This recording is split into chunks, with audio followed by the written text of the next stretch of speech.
Andeha sika riavana hitsangana hanatanteraka ny hira fanetanana amin'ny azakazaka masina hitsangana ny fiangonana.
Zay rehetra malan'Andriamanitra sady voantso no masina ho ampitombona ho aminareo ane ny fahasoavana ho mba hampiadanana avy amin'Andriamanitra ray sy Jesosy Kristy tompontsika. Amen. Alahady fahatelo manaraka ny Epifania, alahady izay hitondranam-bavaka ny mararototra, ary amin'ity alahady ity ihany koa dia alahady ny ankonana sy ny taranaka eto anivon'ny fitandremana FJKM Isotry Fitiavana. Ary ity alahady ity no mamarana ny lohahevitra izay manao hoe lehibe ny fiandrianan'Andriamanitra. Andeha riavana isika isaotra sy dera ary ame voninahitra ny laran'ny Tompo amin'ny alalan'ny famakitsika ny salamo efa voalahatra. Iarahantsika mamaky izany amin'ny anaran'i Jesosy manao hoe faly aho raha hoy izy ireo tamiko, andeha isika ao any an-tranon'i Jehovah, ny tombotray efa mitsoro ao tamin'ny vavahadinao Jerosalema, dia anao Jerosalema izay efa vita tahaka ny tanàna efa voalamina tsara, ano iakaran'ny firenena dia ireo firenen'i Jehovah, lalàna amin'ny Israely izany mba hisaotra ny anaran'i Jehovah. Fa ano misy seza fitsarana mipetraka dia ny seza fiandrianan'ny mpanjaka avy ny Davida. Amen.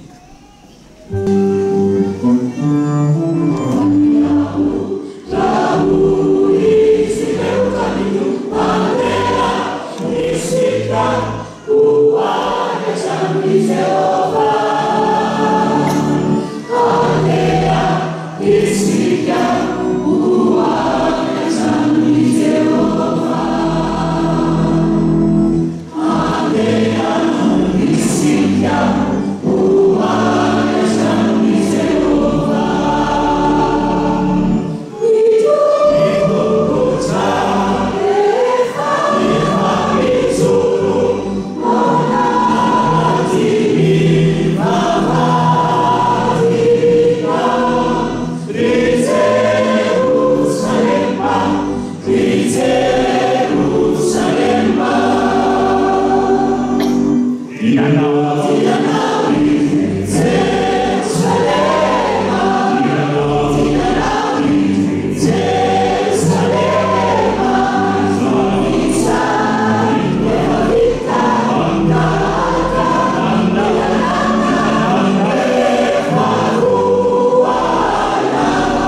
Isika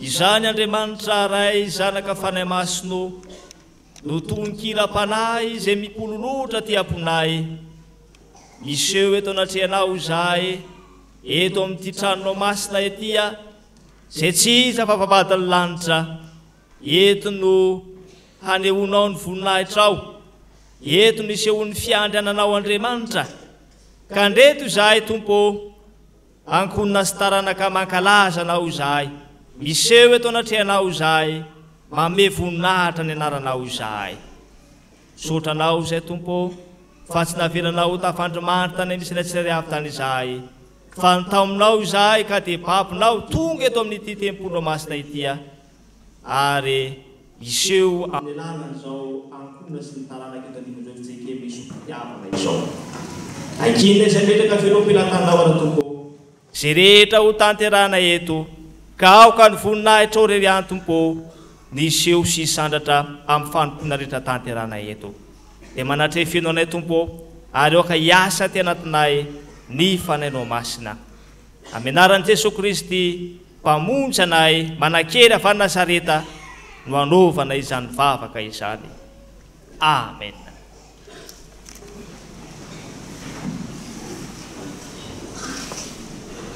Ravana malalao amin'ny Tompo enoy amin'ny fanajana sy sady saintsaino tsara ny teny manambara ny sitrapon'Andriamanitra izay ambariny amintsika amin'ity an'ity amin'ny anaran'i Jesosy. Ary koa didy vaovao no soratako aminareo dia zavatra marina eo aminy sy eo aminareo satria miala ny maizina ary ny mazava marina no mahazava ankehitriny izay milaza fa ao amin'ny maizina izy kanefa mankala ny ralahiny dia mbola ao amin'ny maizina ihany. Amen.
valona izany sitrapon'Andriamanitra zay nambarany tamintsika izany dia mahatsiaro isika fa tsy tanteraka ionatreny ka andeha isika ifona anatina ny tompo amin'ny alalan'izao vavaka izao.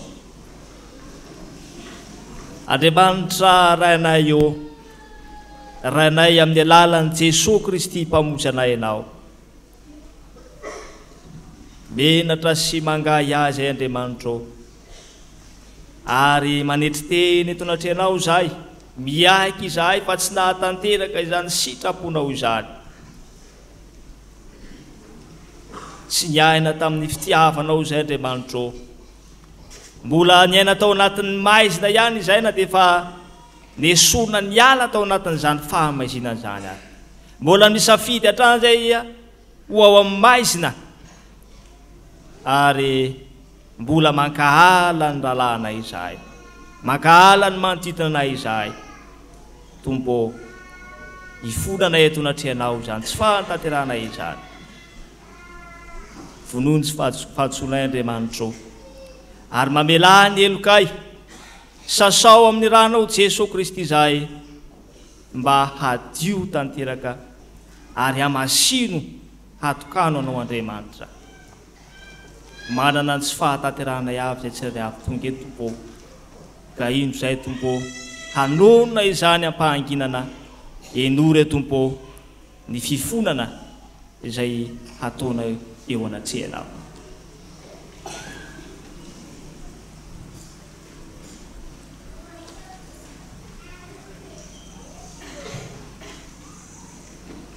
Andriamanitra mamindra fo aminay tokoa ianao, ary Andriamanitra tsy mitahely ny fahadisonainao fa Andriamanitra mamela ny elokay, ka dia misaotra anao izay tompony amin'ny fiainonao ny vavakay. Amin'ny anaran'i Jesosy Kristy tomponay nanaovanay izany vavaka fifonanay izany. Amen.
Andriamantsika Andriamanitra mpamindra fo sy mpamela heloka, toraiso eo am-pitsakananary ny teny famelan-keloka atolotra ny Tompo ho amiko.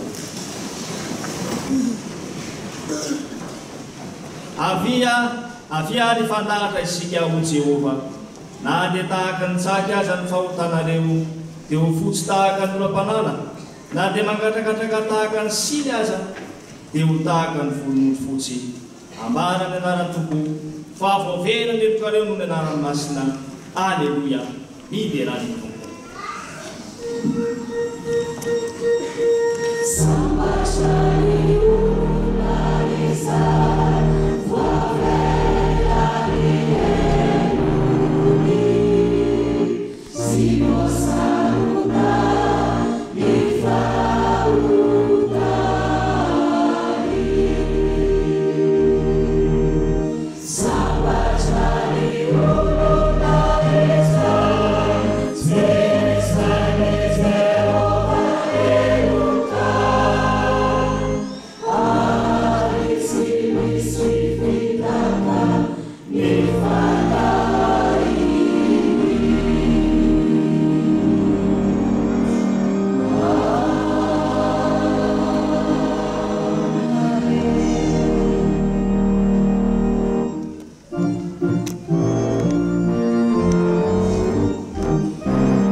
olona voavelaheloka dia say maneho ny finoany eo anatrehan'ny tompo ka andeha ary raha antsika manonona zao a ny fanekemponona laharana faefatra manambara ny finoantsika ny Jesosy Kristy isika dia araka ny tenin'ny Jaona mpanao batisa hoe ido zanak'Andriamanitra izay manaisotra ny fahotanjika zao sy araka ny teny nataony Andrea hoe efa nahitany Mesia zahay sy araka ny teny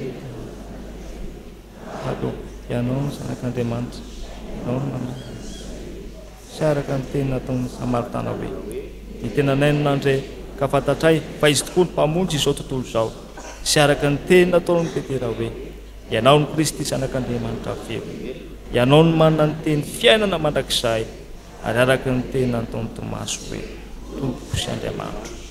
Amen.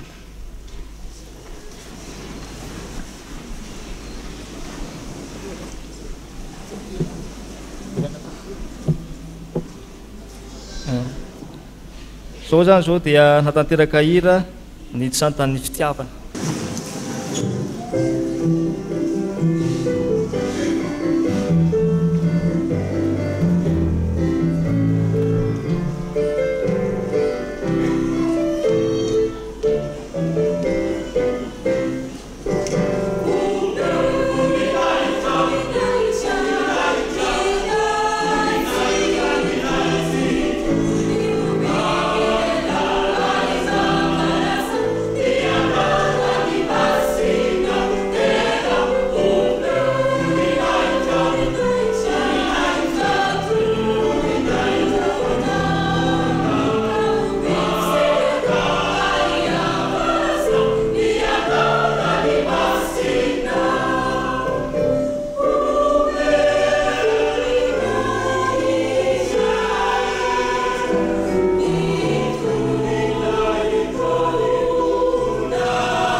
Mbola manatitra ny fiarabanantsika mpianaka amin'ny finoana eto amin'ity fitandremana ity omban'ny taranaka rehetra na misoratra fiangonana eto na mifanotrina no ny antso izay natao tamintsika riavana ho aminareo ane ny tompo ary araka izany koa izao no fotoana izay ombonantsika amin'ny taona vaovao 2024 dia manonona firarintso mba ho taona iavozantsika ara-panahy itomotsika amin'ny fanoratena ary ananantsika fahavitrina amin'ny fandraisana andraikitra ho fijoroana vavolombelona eny amin'ny fiarahamonina ity taona ity. Ny tompo ane ombantsika riavana. Zay ijoroko eto dia hitondra fampahafantarana sy fanentanana mikasika ny asan'ny fiangonana, sahan'ny vomiera sosialy araka ny tetikasa sy ny tetibola zay efa nosoritantsika ho amin'ny taona 5 dia manohy isika ireo tetikasa ara-tsosialy ary mampitombo ny fandraisana anjaran'ny fiangonana arak'izay mety ho tratrany ny amin'ireo asa sosialy ireo. Ny varin'i Jesoa zay itodiana amin'ireo sahirana ara-pivelomana everina andray izany araka ny fatra sahaza amin'ny fotoana avoritsika izany fatra ho an'ny mpandray ny varin'i Jesoa izany. Ny fanampiana ho an'ny lolo dia ireo olona miavaka amin'ny fahasahiranana isa-piangonana eto amintsika. Ny fanampiana ireo mpitondran-tena zay latsa-danja eo amin'ny fiatrehany amin'ny fiainana andavanandro ny fahalasana ny vady andefimandry. Ao koa ny fanomezana akanjo ho an'ny ireo sahirana eto amin'ny fiangonana mamaly antso ankalalahana mihevitra haka zay anjara fitafiana hiatrehany ny rinina na hiatrehany koa ny fotoam-pahavaratra. Ao anatin'io tetikasa akanjo io dia matsiaro ireo mpiomana ho mpitandrina andray fanirana amin'ity taona ity isika zay tena ny amaro ny abetsaka tamin'izao taona izao satria manodidina ny 520 izy ireo mitambatra avy eny amin'ny collège théologique sy ao amin'ny toeram-panomanana Ambatonakanga. Ireo ny tetikasa zay sahan'ny vomiera sosialy. Ahoana ary ny anatanterahana azy? Ho amin'ny entimanana dia misy zay voasoritra ao anatin'ny tetibola ary akoatran'izay ao anatin'ny tetibola mivoaka na ny tanànatsika koa arak'izay famangina efa nataony diakona isa-tokantrano ho andreo efa nahavita izany ao anatin'ny atao hoe boky ny ankonana dia misy tsanganana atokana ho an'ny sakaizany asa sosialy. Malalaka ny faraisana anjarantsika mpianakavy finoana amin'izany fanomezana ho an'ny asa sosialy zany. Raha safidinao ny hoe andray anjara amin'ny asa sosialy eto amin'ny fiangonana dia manome taremarika amin'ny fotoana zay anaovana ho azy koa ianao ao amin'ny tsanganana misy hoe sakaizan'ny asa sosialy. Misy 3 ny tsangananao ny asa sosialy, ny aim-panahy ary ny fanabeazana. Raha safidinao moa izy 3 dia isaorana Andriamanitra anambina anao aneny tompo. Fa amin'ny asa sosialy zay resantsika eto dia afaka mandray anjara ianao ka manamarika zay tianao omena na indray mandeha ao anatin'ny taona na nome anao isam-bolana tena malalaka tsara. Izay ny enti-manana riavana. Fanomezana fanohanana avy amin'ny sakaizan'ny sosialy ary ao raha teo ny avy amin'ny tetibola ny fiangonana. Ny mpisitraka ny asa sosialy voatontonona teo dia tahaka izao. Ho an'ny akanjo ho an'i Jesoa dia malalaka ny fandraisan'izany, tsy misy hoe manao fangatana ianao fa rehefa reny antso araka ny tetikandro ny fiangonana hoe misy ny fizarana akanjo eto amin'ny fiangonana dia tonga amin'ny ora izay apetraka anao afaka mandray izay hieverinao. Hatreto dia 3 isan'olona no azo ny mpisitraka alaina amin'ireny akanjo na fitafiana ateritsika aty amin'ny fiangonana ireny. Ny amin'ny varin'i Jesoa, ny fanampiana lolo ary ny ho an'ny mpitondran-tena kosa dia mametraka fangatahana manokana isika. Ny fangatahana atao dia raisina manomboka izao anio izao hatramin'ny zoma fa 14 ny volana febroary raha sitrapon'Andriamanitra. Izao anio izao hatramin'ny 14 febroary. Manatona ny vomiera sosialy ao an-tokotany isika isana lahady na ao am-pandrarahan'ny fiangonana sekretera mpandrara amin'ny ora fivorohan'ny birao andavanandro. Dia maka ny antota taratasy ilaina amin'ny fangatahana mameno izany araka ny tokony izy ary mamerina tandremo tratraoriana hatramin'ny zoma 14 febroary. Rehefa izany dia ho raisin'ny vomiera sosialy ny taratasy fangatahana rehetra voaray na momba ny varin'i Jesoa na momba ny lolo na momba ny mpitondran-tena andinika izy ireo ka hanao ny fanivanana dia mamoaka ny lisitra ny hoe ireto ny mahazo varin'i Jesoa, ireto ny mahazo loloa, ireto ny mahazo ho an'ny mpitondra tena. Mariana moa arak'izay fanapahana tamin'ny farany fa anankiray ihany no isirahantsika amin'ireo asa sosialy ireo, na varin'i Jesoa, na loloa, na mpitondra tena. Dia aza adonona ireo daty ireo manomboka ny ohatra amin'ny 14 febroary. Miandratsika ny voamera eo an-tokotany isan'alahady ary eo amin'ny sekretera mpandrara amin'ny fivoan'ny birao. Arak'izany dia hiato aloha ny fizarana ireo vatsy ireo mandritra ny volana febroary, miandry ny fandaminana valin'ny sivana ataon'ny sosialy ka ny volana martsa dia izay lisitra vaovao mivoaka araky ny fandiniana ataon'ny voamera sosialy no misitraka ny asa tanterahantsika fiangonana. Arak'izany ariavana dia manafatra antsika araka ny tenin'Andriamanitra manao hoe izay manana akanjo roa dia aoka hanome ho an'ny tsy manana, izay manan-kanina dia aoka hanao toy izany koa izy. Lioka 7:2 alao hery mangata amin'ny tompo mba isan'izay manome, ary raha toka tojo anao ny fahasairanana aza misalasala manantitanana manao ny fangatana araka ny toromarika izay omeny ny fiangonana amin'ny alalan'ny voamera sosialy. Izay ry havana no tsara ho fantatra ny amin'ny fandaminana ny firosotsika amin'ny fanatanterahana ny tetikasa sosialy eto amin'ny fiangonana. Ireo tanterahana tarihan'ny voamera ny ankonana sy fanabeazana kosa dia hitantsika ao amin'ny petadrindrina ao an-tokotany ao, andalanina arak'izany ny fanentanana momba azy ireny. Fa ny farany tonga amin'ny volana febroary isika, araka ny fandaminana miainga avy amin'ny foibe FJKM dia entanina ny fiangonana anao ny atao hoe rakitra soa vonjivoina, hitsinjovana ny voana voajanahary izay mitranga eto amin'ny fiangonana ka mety mahatohina ny fiainan'ny mpiray firenena amintsika.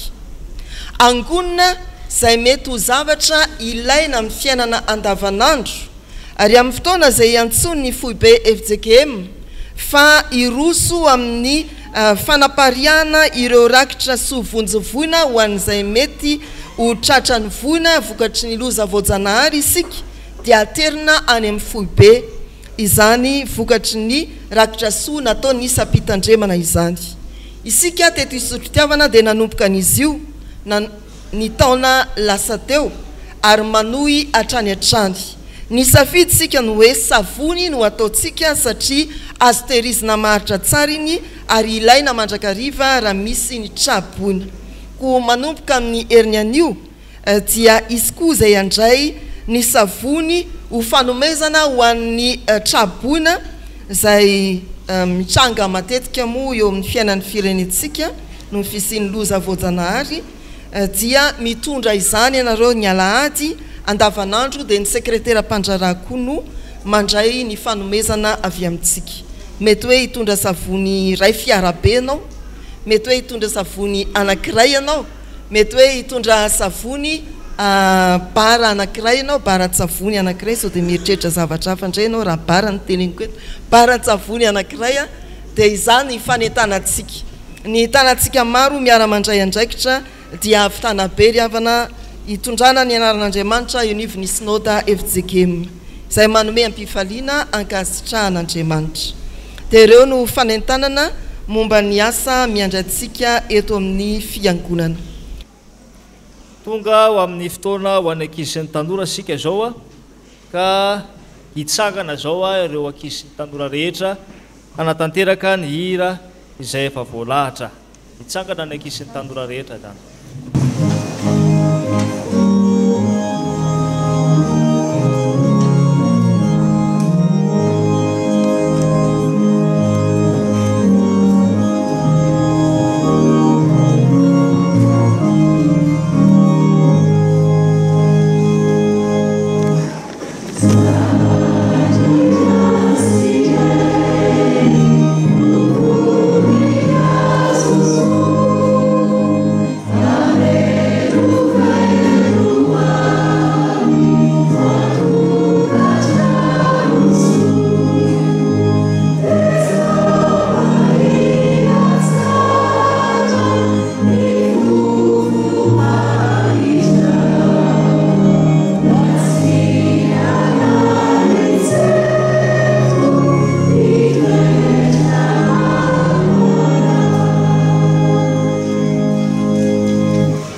ivavaka isika Jesosy tonga ny fotoana izay ho amin'ny fampianarana ho an'ireto ankizy tanora ireto koa dia masino izahay ary ny fananao masina hiasa ty anatinay mba hahafahanay mandray ny hafatra avy aminao Jesosy. Amenarinao rery any nanaovanay izany vavaka izany. Amen.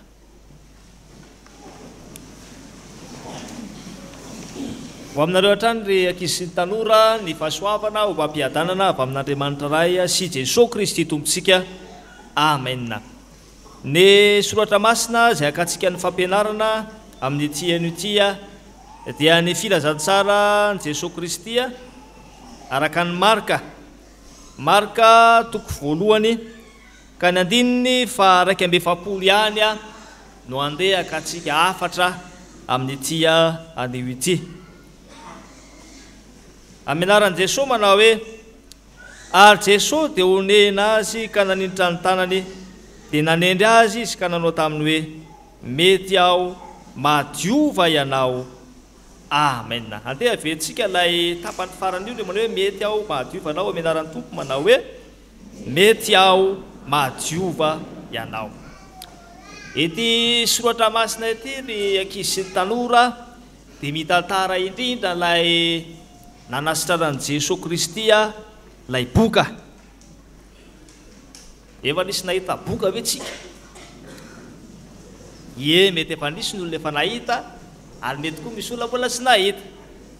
Ary teo amin'ny fiarahamonina jiosy tamin'izany fotoana izany ry ankizy sy tanora izany boka izany ary mandraka ankehitriny moa dia mbola misy ihany izany olona atokamonina izany ary heverin'ny fiarahamonina fa olona maloto ary tsy mahazo mihitsy mifandray, tsy mahazo mihitsy mitakosokosona amin'ny olona izany boka izany. Ary ny tena zava-tonta dia zao hoe teo amin'ny jiosy dia tena fady mihitsy izany hoe mifandray na miresaka amin'ny boka izany. Arak'izany zany ny boka eto ry ankizy tanora dia olona ilikiliky ny fiarahamonina vao mahita hoe misy boka dia mitsoaka ny fiarahamonina, misy boka dia mitsoaka. Izany hoe olona ilikiliky ny fiarahamonina ary tena andosiran'ny olona mihitsy satria maninona? Boka, olona maloto sy ny sisa rehetra. Saingy inona ny hitantsika eto ry ankizy tanora? Ny hitantsika eto zany dia hoe inona nataon'ilay boka? Nanatona ny Jesosy izy. Zay ny hitantsika teo ry amin'ny 7 ary nisy boka nanatona azy ka nitarana taminy sady nandoalika. Izany hoe nanatona ny Jesosy izy tsy vitany hoe nanatona ihany ty boka ity fa nanina ihany koa izy niangavy tamin'i Jesosy izy nandoalika tamin'i Jesosy izy satria nahoana? Te hositranin'i Jesosy izy ary teo afaka amin'izany abokany izany izy. Novalian'i Jesosy izany ny fangatahany teto raha manontany ry ankizy sy ny tanora. Novalian'i Jesosy izany fangatahany izany dia io ilay eo amin'ny 2 eo amin'ny 1:7 tapafarany hoe mety aho ka madiova ianao. Ry ankizy tanora, izao ny tadio miaino sy mamaly ny fangatahanao Andriamanitra. Maninona hoe? Miaino sy mamaly ny fangatahanao Andriamanitra, miaino ny fangatahana ataontsika Andriamanitra. Ko aza misalasala ianao manantona azy. Tadio tsara zany fa eo amin'ny fiarahamonina mety misy maninikiniky anao ihany koa. Eo amin'ny fiarahamonina mety misy mandosondositra anao satria ianao lazain'ny olona fa masina be, satria ianao lazain'ny olona manao tia fahamarina dia halan'ny olona ianao. Ry ankizy tanora, fa tadio tsara eny Jesosy avokoa ny fitarainao rehetra. Ko aza misalasala ry ankizy tanora manantona azy, alazao amin'ny Jesosy avokoa zay rehetra fanirianao rehetra fa ho tanterahany aminao izany. Andeha raventsika mamaky ilay 1:7 teo ry ankizy sy tanora. Amenaran'ny Tompo manao hoe ary Jesosy dia onena azy ka naniditra ny tanany dia nanendry azy ka nanao taminy hoe mety aho madiova ianao. Ho an'Andriamanitra ilay voninahitra. Amen. Ivavaka isika. Ankasitrahanay ianao an'Andriamanitra ny amin'izany fampianarana fohy natolotra ho an'ireto ankizy sy ny tanora ireto.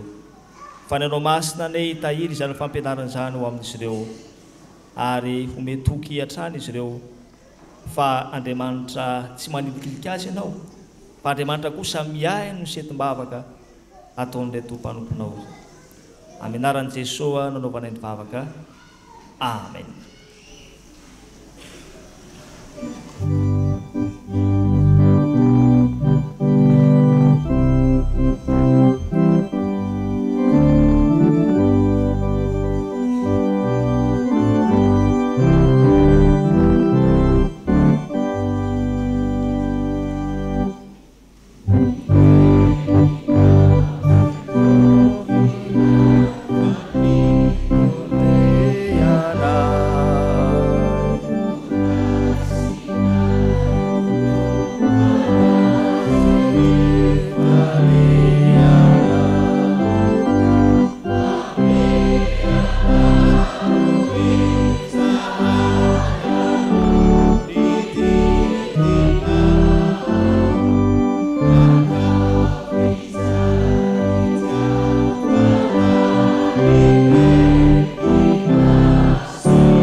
Sika tompoko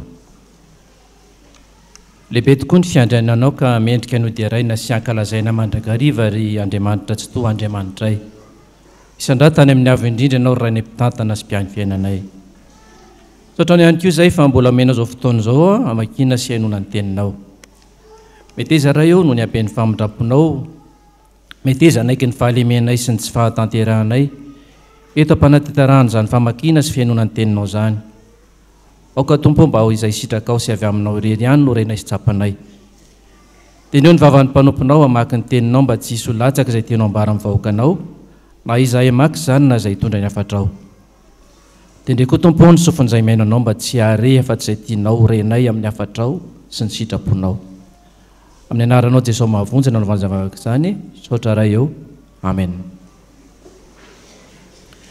Iaraka maky sy hain'ny teny soarana masina sika ao amin'ny fanekena taloha bokin'ny Levitikosy Levitikosy toko 7:10 andininy 7 hatramin'ny 7:10 rehefa hita dia ho vakiana amin'ny anaran'ny tompo.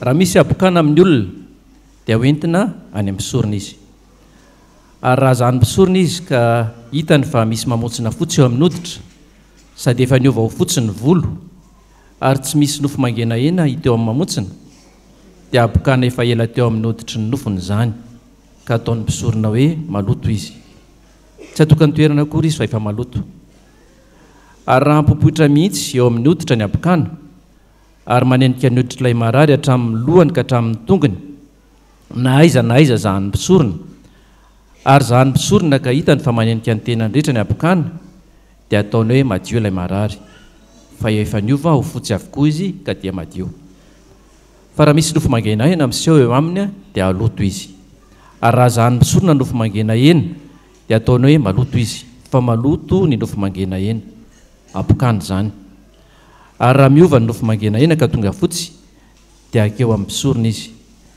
ary raha zany mpisorona ilay marary ka hitany fa tonga fotsy ny aretina dia ataony mpisorona hoe madio izy fa efa madio.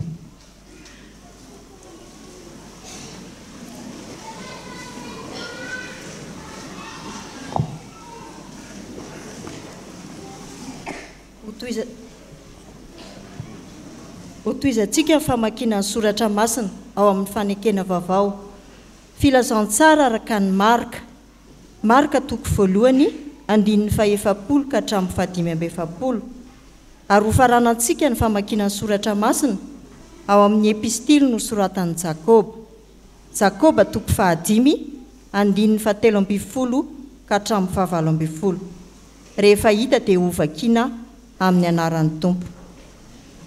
Ary nisy boka nanantona azy ka nitaraina taminy sady nandoalika teo anatrehany ka nanao taminy hoe raha mety ianao dia mahay manadio ahy.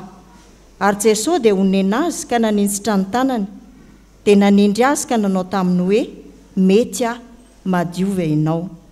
Ary niaraka tamin'izay dia niala taminy ny abokany ka dia nadio izy. ary namepetra azy mafy Jesoa dia nampandeha azy niaraka tamin'izay ka nanao taminy hoe tandremo tsara mba tsy hisy olazainao na amin'izana amin'izy fa mandehana misy eo amin'ny mpisorona ka manatera fanadiovana anao izay nandidiny Mosesy ho vavolombelona amin'ireo nefa lasa rahalehilahy ka nilazalaza sy nampiely izany zavatra izany ka dia tsy nahazo niditra miariary tao an-tanàna intsony Jesosy fa nitoetra tany ivelany tamin'ny tany foana izy dia nanantona azy ny olona avy eny tontolo eny. Misy azo pahoriana va eo aminareo? Aoka izy vavaka. Misy faly va? Aoka izy hira fiderana. Misy marary va eo aminareo?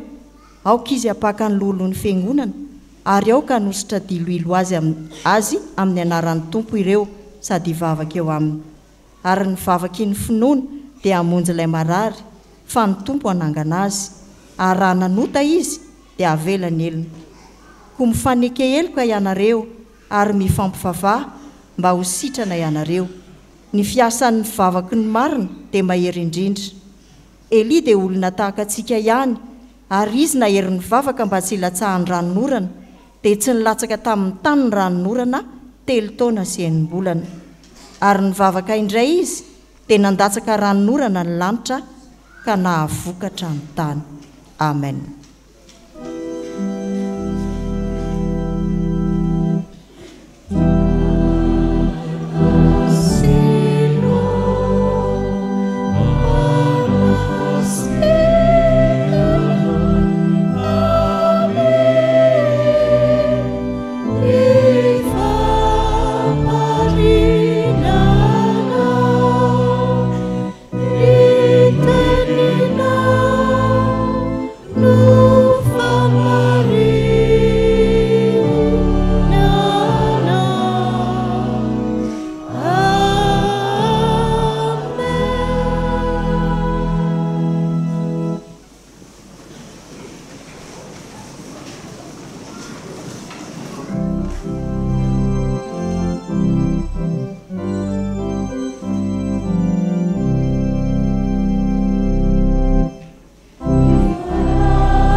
Miarabantsika indray amin'ny anaran'i Jesosy Tompo ry havana ho aminareo ny fahasoavana.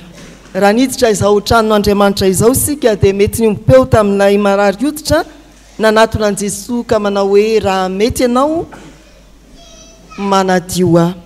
Dia toy ny Tompo amintsika tsiraray avy na ray aman-dreny ianao na zanaka na zoky na zandry ny teny manao hoe mety aho madiova ianao. Ity andro ity dia andro manokana ho an'ny fitandremana sy sika avoakan'Andriamanitra eto amin'ny Efitsekema isotro fitiavana. Tononona amin'ny hoe alahady ny ankonana sy ny taranaka.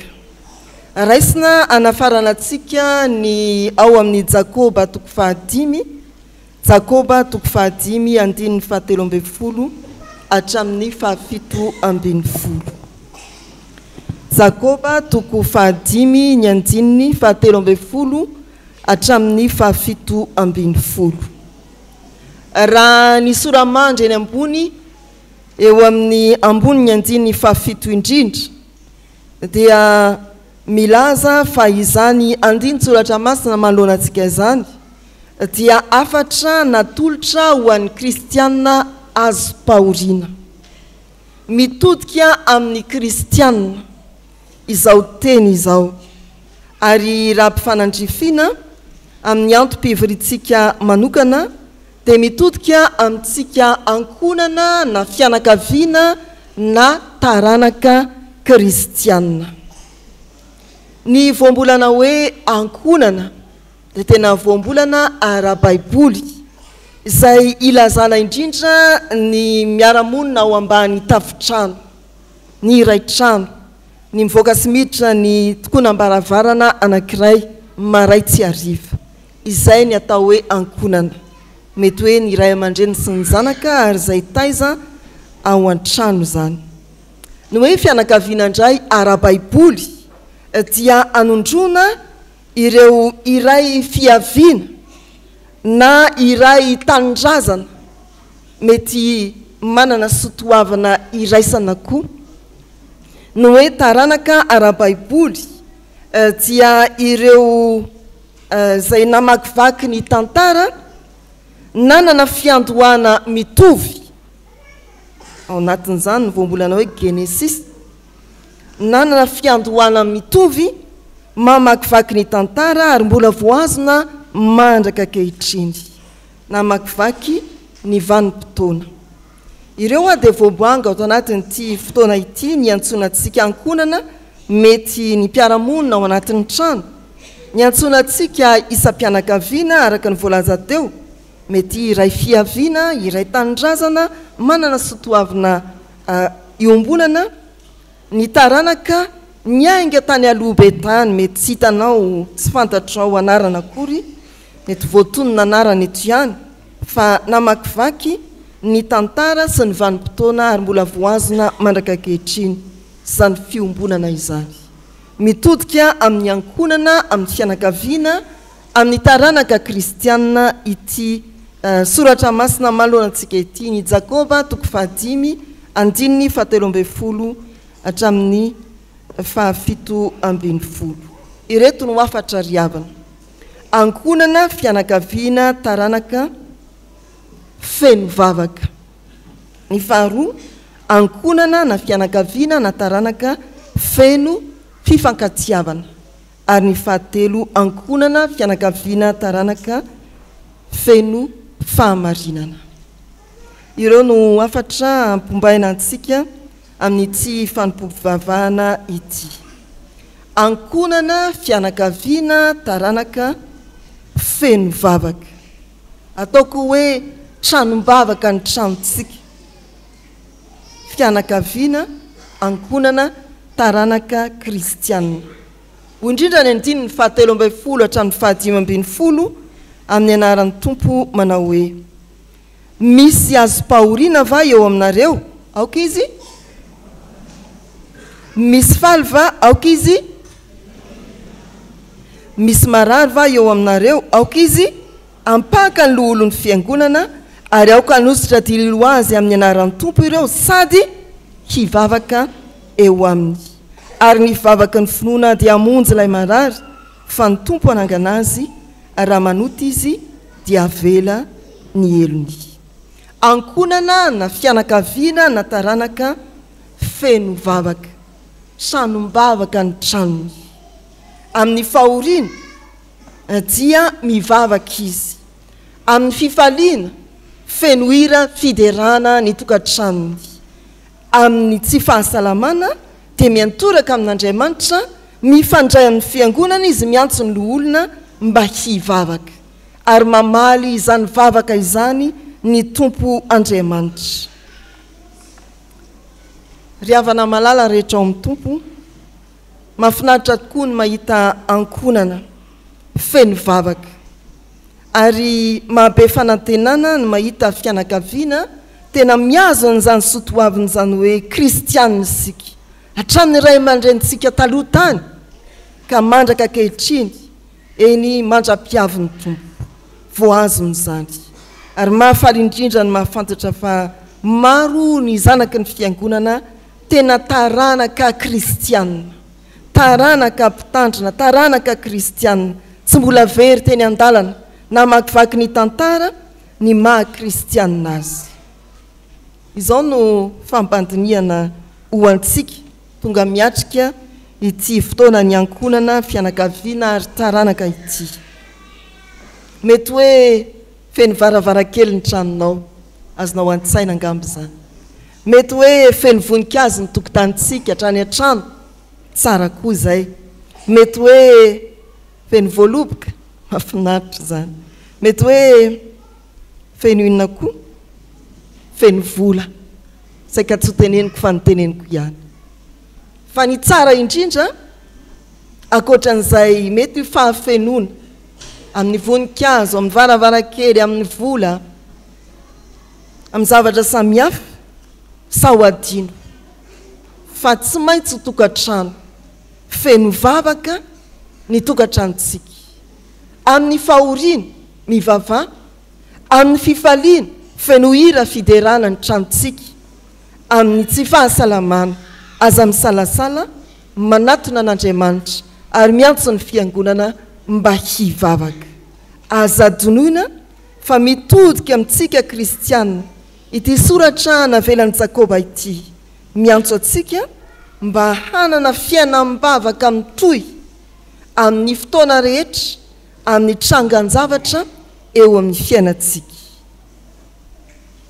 Mety efa manana fotoam-bavaka raikitra isika fianakaviana ny atokantrano any, fiaraha-mivavaka isan'andro. Mety mbola tsy manana an'izany, mety nisy ihany teo aloha fa ny atokely no ny antony samihafa. Mety misy manao hoe ataovy ao nenareo e. Fa amin'izao dia manafatra atsika ity soratra masina ity araka ny Jakoba 5 andininy 7 hatramin'ny 5. Feno hivavaka ny tokantranontsika, feno hivavaka ny ankonantsika, feno hivavaka aoko feno vavaka ny fianakaviana, aoko feno vavaka ny isa taranaka. Ny faharoa ry havana dia miantso atsika izao andiny soratra masina izao mba ho ankonana ho fianakaviana ho taranaka trano ny fifankatiavana, feno fifankatiavana. Amin'izay ambaran'ny soratra masina eo amin'ny tapany voalohany andininy 9 dia manao hoe amin'ny anaran'i Jesosy koa mifaneke eloka ianareo ary mifampivavah mba ho sitrana. Ny hoe mba ho sitrana dia ny hoe mba hiana ao anatiny famelan-keloka ny tsirairay. Ny fahasitranana lazainy eto dia ny famelan-keloka, mifampivavah mba ho sitrana, mifaneke eloka ianareo. Tsaroantsika ny tantara anankiray eo amin'ny soratra masina voalaza ao amin'ny Luka 5:12 ny amin'ny fifandraisan'ilay ray aman-dreny sy zanaka. Naka ny anjara lovany ilay tondrotsika hoe zanaka adala ary dia niriry sy nandany izay azony tamin'ny filibana samihafa. Fa noho ny farany rehefa niosina tamin'ny kisoa izy dia nody ny sainy ny soratra masina ka nitodika tamin'ny rainy izy, nody tany an-tranony izy, niteny tamin'ny rainy manao hoe raiko efa nanota teo amin'ny lanitra sy teo anatrehanao aho, tsy mendrika tao hoe zanakao. Izay lay endrika mibaribary ny fiakena, fifanekena eloka eo amin'ny ankonana na fianakaviana na taranaka. Mila manana izany fahasahiana zany sika manoloana ny trangan-javatra izay mety nampisaraka na nampisy raharao tao amin'ny fihavanana. Misy mila manana izany fahasahiana miaiky ny fahadisoana manoloana ny ray aman-dreny zany ny zanaka, na tsy matahotra ilaza fahadisoana eo anatrehan'ny zanaka ny ray aman-dreny.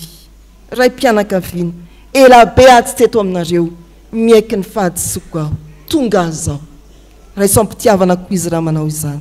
Reny mpianakaviana tsy hita hoe ahoana sy ahoana ho atokantrano, rankizy, rivady malala, inty aho miaiky ny tsy fahatanterahako za le ohatrany kizitina mandreraka be anareo iny tsy tanterake mamela izany a no fambolena indray fifankatiavana ahatonga ny ankonana sy ny fianakaviana ary nisa taranaka ho tranony fifankatiavana mifaneke eriko ianareo mifampivavah mba ho sitrana ianareo manana fahasahina hilaza fadiso aza zatra miana hoe misy olona ao anatin'ny fianakaviana de mpiziriziry fotsiny fanomezam-pahasoavana ananany ary misy olona mifonana tsy diso azy de mifanena eo reo de falifaly eo sika mifanambomboatra eo hoe izy zany mihitsy onga ifony zany tsy manaiky diso io fa isika tsy diso no aka ifony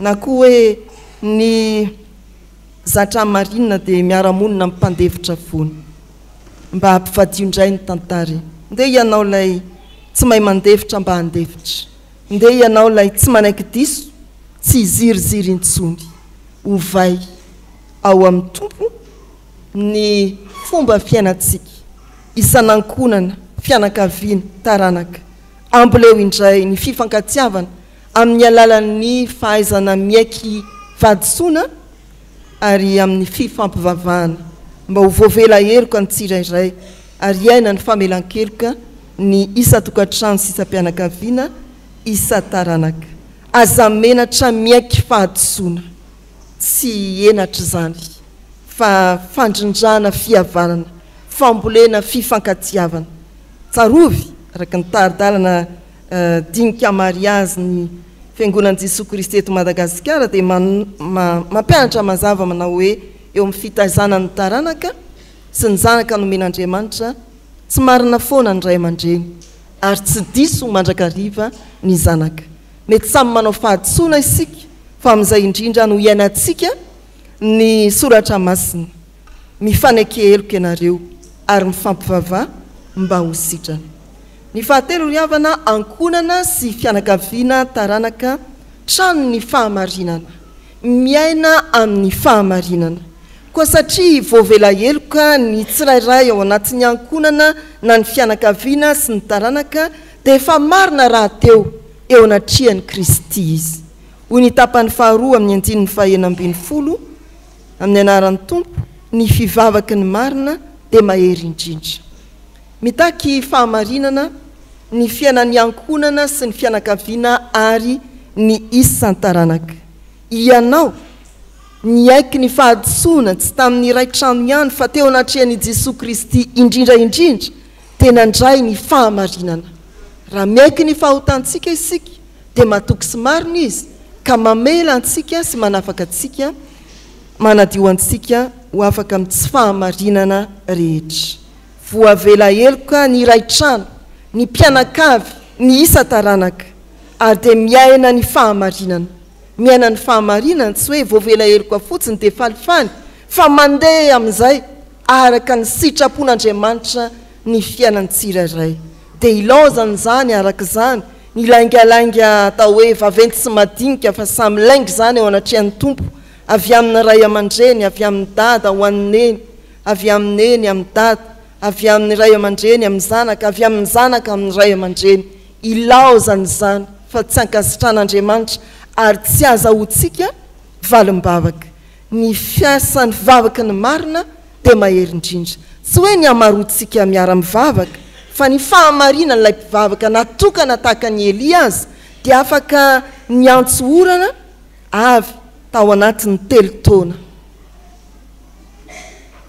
mitsinjo ny ho avy zany riavana malala rehetra amin'ny tompo be ny zavatra mate anova eo amin'ny fiainan'ny ray trano ankonana be ny zavatra mabe resaka tokony hovaina eo amin'ny fiainam-pianakaviana ary amin'ny isa taranaka mipaka amin'ny firenena fa izao mila olo marina ao amin'ny ankonanao na iray aza tahaka ny Eli mba ho tranony olo marina ny tokantranontsika mba hisy olo marina afaka hivavaka ho an'ny ankonana sy ny fianakaviana ary ny taranaka mety hiteny anao hoe manatombo izay manana fianakaviana mpitandrina tsia tsy ho an'ny mpitandrina ihany fa na iza manaiky ho amarinina amin'i Jesosy Kristy maty sy nitsangana tamin'ny maty dia olo marina izy ary manan-kery ny fivavahana ataony ho anisa nankonana ho anisa mpianakaviana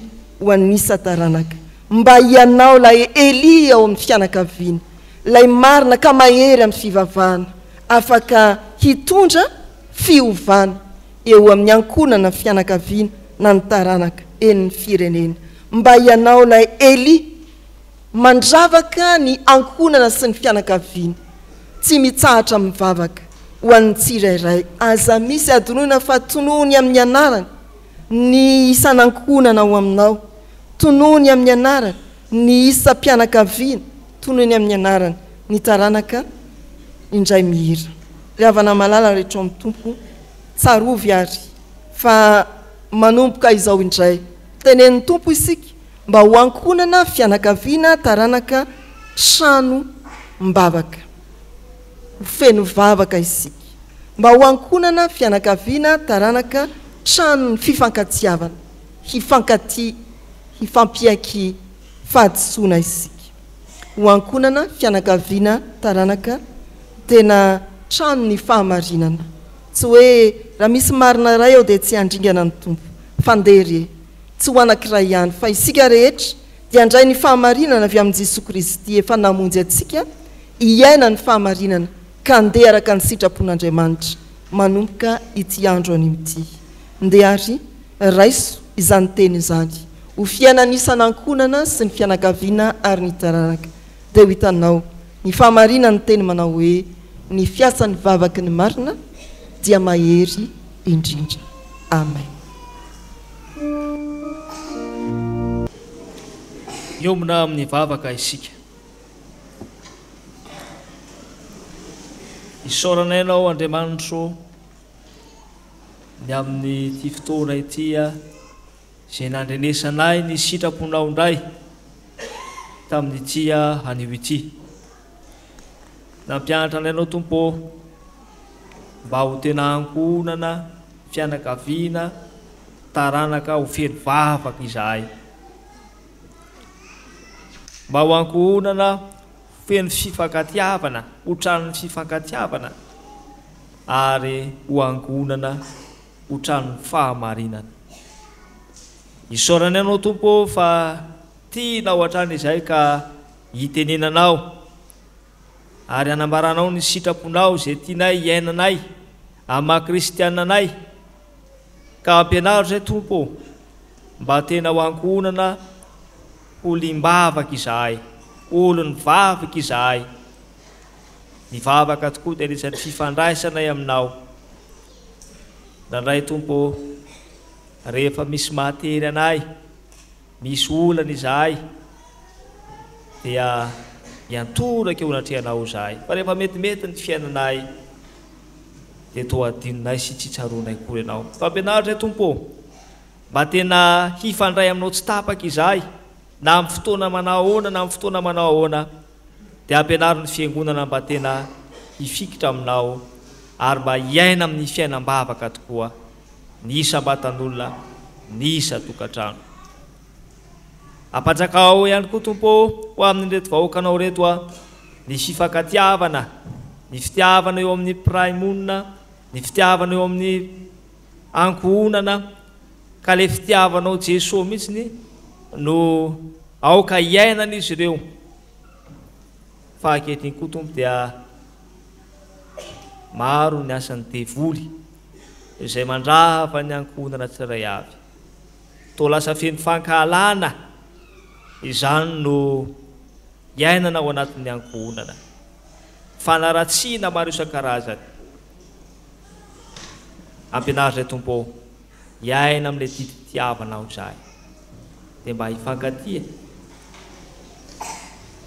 Ampianaritra koa izay Tompo mba ho tia fahamarinana, ampijoroy amin'izany izahay, miainga eo amin'ny ankonanay izany, miainga eo amin'ny fiarahamonina misy anay ary indrindra eo anivon'ny firenena misy anay. Nandray izay Tompo toa menatra izahay, tsy say izahay hijoro amin'izany fahamarinana izany. ko andre tompo ny vahoakanao tianao izy ireo ka nanarinao ndray tamin'ny alalan'ny teninao mba hiaina amin'izany fahamarinana izany andeha amin'ny marina satria ianao Jesosy dia marina ianao ny lalina sy fahamarinana aty fiainana vavaka izahay tompo amin'izao alahady tonambavaka ny mararoditra izao ianao Andriamanitro no mahita izany mararoditra izany vavaka izay ary mahatsiaro ambavaka an'izy ireny izay tompo ampitoery mandrakariva ao anatiny ny fanantenananao fanadia hatokamonina ry izy ireny na dia atao evenina ho ahirikiriky ny fiarahamonina ry izy ireny dia tsapany ataovy tsapany tompo fa eo anilany mandrakariva ianao ary mampahery azy mandrakariva mivavaka izay Andriamanitro ny ankohonana sy ny taranaka rehetra eto amin'izao fijekema isotro fitiavana izao amin'izao aladiny taranaka izao tokoa no isehoanay eto anatrehanao Andriamanitra ta io ny taranaka tsirairay avy tompo amin'joroe mba hana fahamarinana amin'joroe mba hiaina ny fifankatiavana sy ny fitiavana anao ary amin'joroe mba tena hiaina amin'ny fiainam-bavaka tokoa ireto ankohonana kristianina ireto vavaka izay Andriamanitro ho an'ny fiangonan'i Jesosy Kristy eto Madagasikara izay tarihan'ny filohan'ny fijekema ao ny Braon mpiandraikitra foibe ny mpiandraikitra foibe ny synôda apartany ny président synôdaly rehetra ny mpitandrina rehetra manerina ny sahany fijekema mametraka izany eo ampelantananao izahay hiatrika ny synôda lehibe izay tompo amin'ny taona 522 ity ary mametraka sady izay tompo eo ampelantananao ny mpanomponao izay hovidinao indray hitondra hitarika ny fijekema mandritra ny efataona izy petraka fenao ampelantananao fenao nefa manomana olona tompo ary olona hampanjaka ny fahamarinanao eto amin'izao fiangonana izao samy joro vavolombelonao izany no angatahanay tompo omenao hitarika ny fiangonanao masina ny fiangonanao ary tenanao Jesosy Kristy ety ambony tany ka dia sarobidy eo anatrehanao izany fiangonana izany koa dia mametraka fenao ampelantananao ny fahatantosan'ny synôda lehibe izay ho tanterahana amin'ny taona 522 ity mametraka fenao koa izay tompo ny fiainan'ny firenenay eo ampelantananao ny fiangonana tena joronao mpaminany eto anivon'izao firenena izao amin'joroa izay mba hampanjaka ny fahamarinanao hampanjaka ny fitiavana eto anivon'izao firenena izao ka mba hanjaka tokoa ny fahamarinanao ary mba hatahotra anao ny mpitondra ary hatahotra anao ihany koa ny vahoaka malagasy rehetra vavaka ira tompo dia hatambatray amin'ilay vavaka nampianaranao manao hoe ranay io izay ny an-danitra ho amasina ny anaranao tonga ny ny fanjakanao atao any ny sitraponao hoe dia tany tahako ny any an-danitra eo anao izay nany saza ao anay ary mamelany elokay tahaka ny amelanay izay nomeloka taminay ary izay mitondra ny eo amin'ny fakapana fa manafahanay amin'ny ratsy anao ny fanjakana sy ny hery ary ny voninahitra mandrakizay amen tonga amin'eo asa vavolombelona manaraka sika izay lehibe ao anatin'izao fampovavahanyizao ry havana dia ny fotoana tokana ho an'ny ankonana fianakaviana ary taranaka mampandroso ireo ao amin'ny voamera ny antotanisa hitantanantsika amin'izany mampinarany tompo ho Andriamanitra sy taranaka mahivanao Genesisy toko fahafito amin'ny ny andiny fahafito b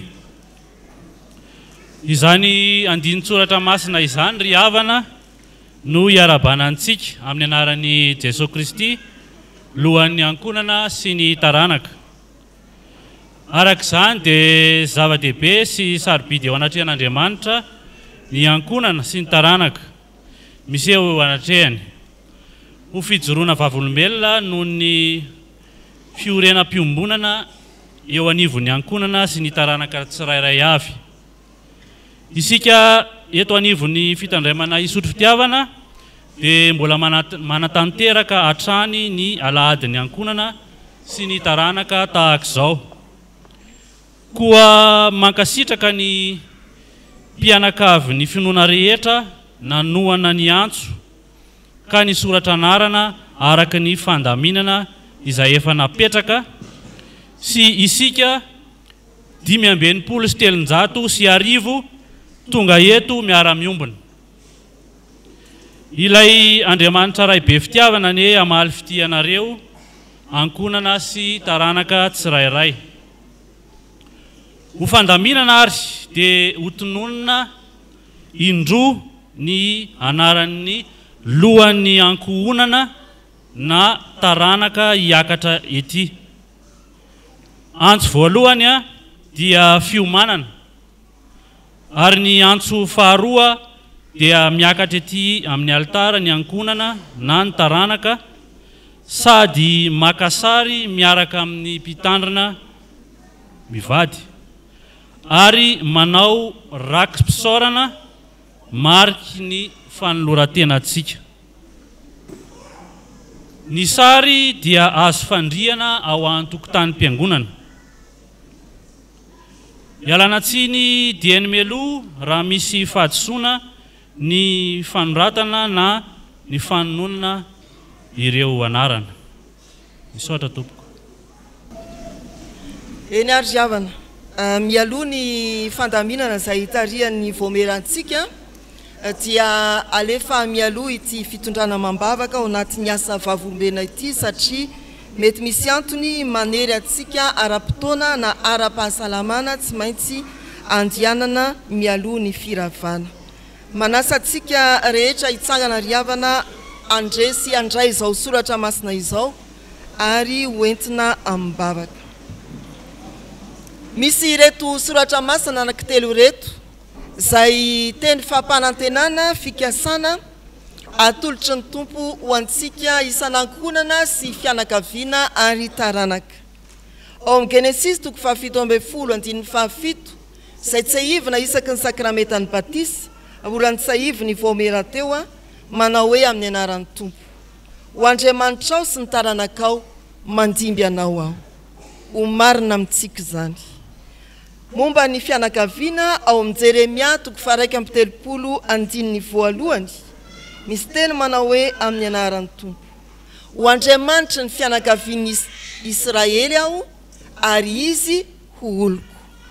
Tena olon'Andriamanitra ne isika isa-pianakaviana.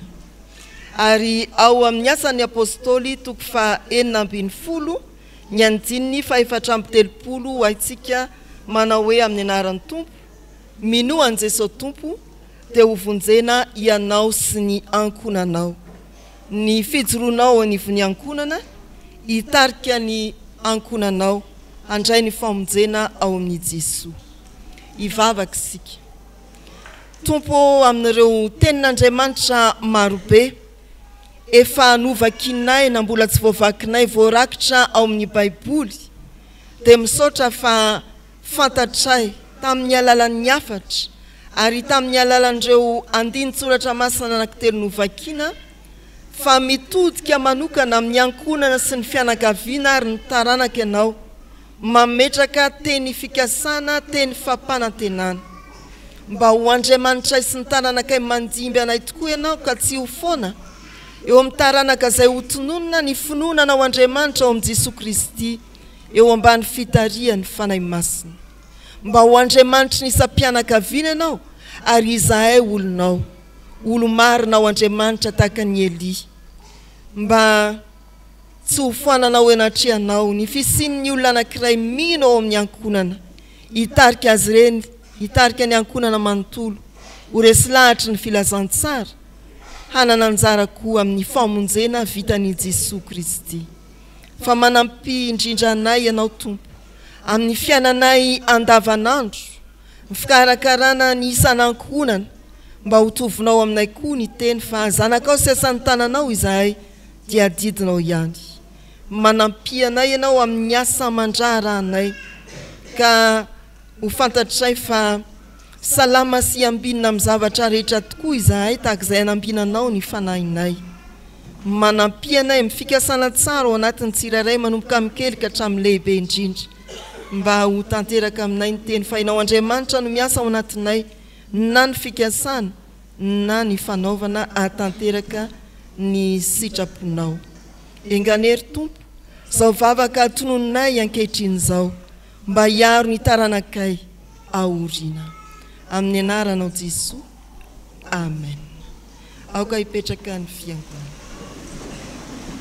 dia mandroso isika araky ny tonga aty amin'ny voamera-pikarakara dia 430 ankonana na fianakaviana taranaka isika no nisoratra anarana misaotra antsika sahady amin'ny faharetana hatramin'ny farany mba tsy hoe isan'ny notronony ianao dia tsy hanotrona izay lisitra fa 430 farany fa samy mba haritra hatramin'ny farany misaotra ry havana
eny ary avana misaotra ny tompo isika mifahatanteranyny asa vavolombelona lehibe iny a na afahatsika niarana navao ny fanoratena ary indraindray ny fahasoavan'ny tompo tamin'izay nisehotsika teo anatrehany mbola hivavaka isika isaoranao Andriamanitra no ny fotoana nahafanahy ny ombona teto isaoranao Andriamanitra no ny fikarakarana ny tariananay tamin'ny alalan'ny voamera ny antotanisa teto amin'ny fitandremana ary tsarovy indrindra amin'ny fahasoavanao izay rehetra niseho teo anatrehanao ary matoky tompo fa aokoa ireo zanaky ny fiangonana ampelezana amin'ny faritany na ny ampitan-dranomasina tena ho tsinjovinao hitodianao amin'ny fahasoavanao izy ireny dia amin'ny anarany Jesosy no hanonanay ny vavakay amen.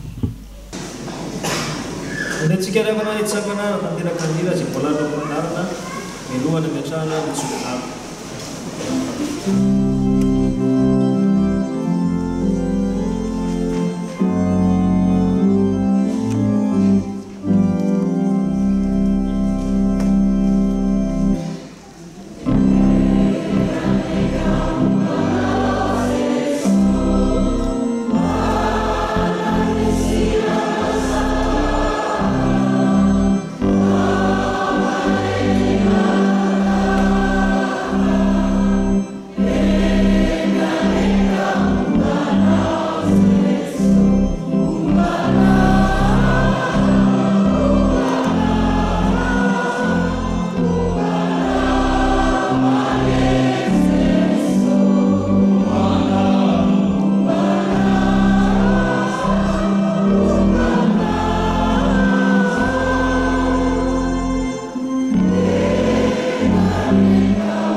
Raisoa amin'ny finoana ny tsodrano atolotra amin'ny anaran'ny tompo.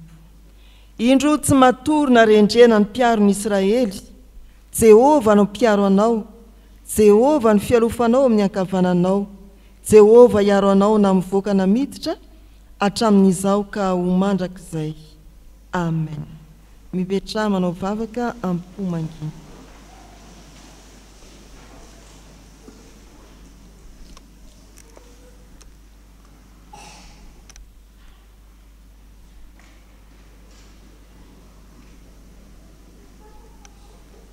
Ho an'Andriamanitra irery anany ny voninahitra amin'ny anaran'ny Ray sy ny Zanaka ary ny fanahy masina.